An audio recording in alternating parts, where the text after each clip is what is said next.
that? Well, we're walking around on this archaeological site at Fish Springs, and we haven't found any projectile points yet. And the one agency employee that's out here was not very pleased at our presence wandering around this site that nobody's supposed to know about. So we're gonna try and wrap it up real quick here, but I just wanted to show some of these. This site is just covered in these obsidian flakes. This was a very happening spot in prehistory. Nice big sand dune. There's probably some buried pit houses in here somewhere.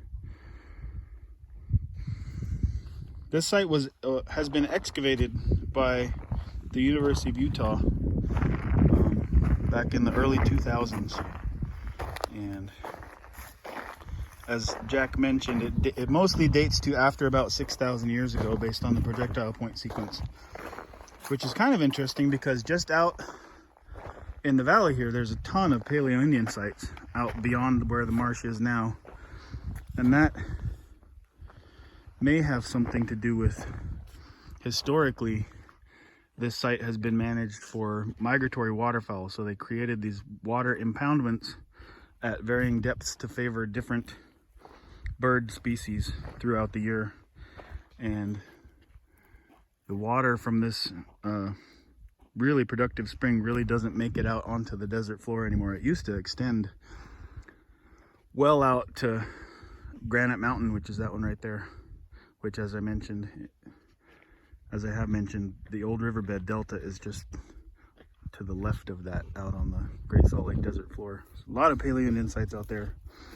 None right here, at least at this exact spot. Look at all these flakes. Most of those are obsidian, but there's quite a few chert flakes, or cryptocrystalline material, often referred to as chert. Different names for it, but there's a piece. Over here, there's that point. I should talk about this anthill. This is an interesting thing that ants do. You'll often find a lot of these little flakes next to anthills. And I've seen archaeological site forms where archaeologists have used the presence of these flakes near anthills as evidence of buried deposits. The idea being that ants are bringing these flakes out in their fill, so there must be buried artifacts in the dirt. But after hearing that story, an entomologist once informed me that the ants aren't actually bringing the materials out of the ground. They're going out and collecting these flakes and bringing them back on the surface and setting them on top of their anthill, because they collect, their dark color means they collect a lot of sunlight, and they actually warm the anthill. So they're not evidence of buried deposits, they're evidence of ant behavior.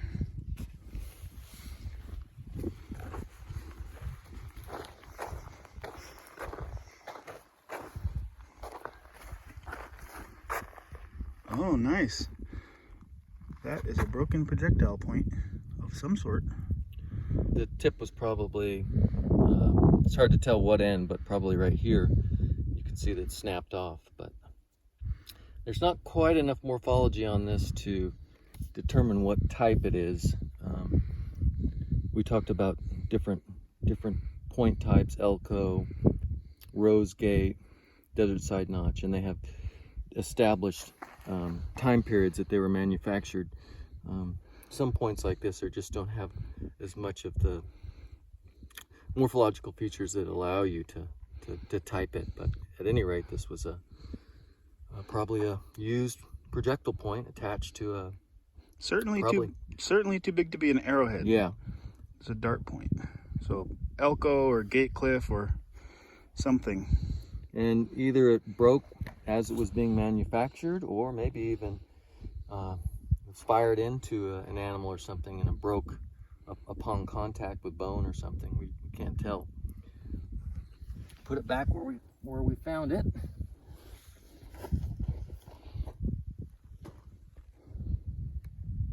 Well, let's boogie. I don't want to wear out our welcome.